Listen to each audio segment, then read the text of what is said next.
last week, the judge blasted the prosecution and is considering a mistrial.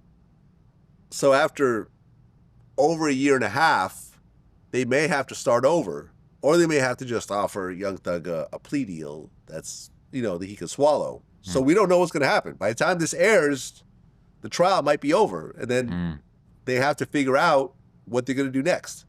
I don't think they're going to drop it altogether, but I think, yeah, man, it's a mess. I don't know what's going to happen. It's too far gone, though, for the state to drop this. What if it's a mistrial?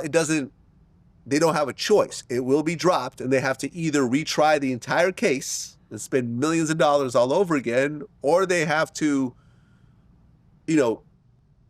offer a plea deal that they accept, which could be time served.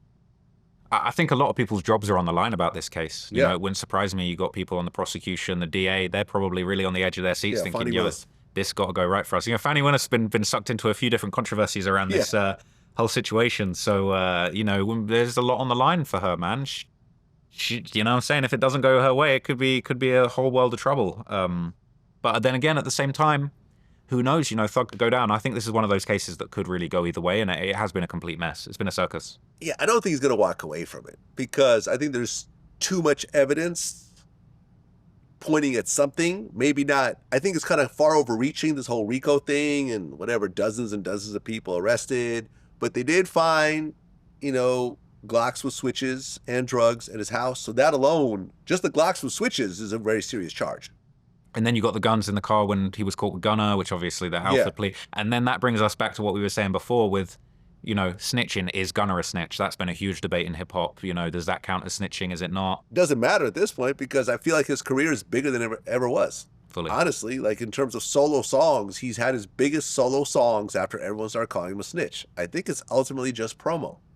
I agree. I think it's ultimately just promo. Now, your ego might be hurt, but if you swallow your pride, you continue to work. I mean, look, Tekashi 6ix9ine may not be a big rap star in America, but he's still doing shows overseas that are like selling out. Absolutely. So, what's the downside?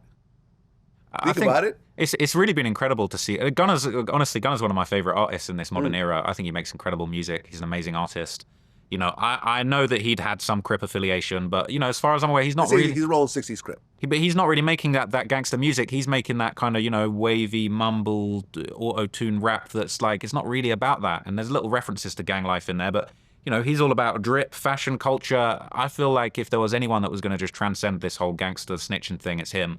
He makes incredible music, and I think he's just showing the world, showing the rap game. It's bigger than just focusing on all of this street stuff and who's snitching. Yeah. And I tell you what Gunna did that was genius. All anyone wanted to hear about after the situation was, what's he got to say? He didn't really do any interviews. He kept it in the music. He responded on wax in his songs, released a couple of really amazing projects, and just let everybody get it from the music. And I feel like from a business point of view, he was very, very smart about it.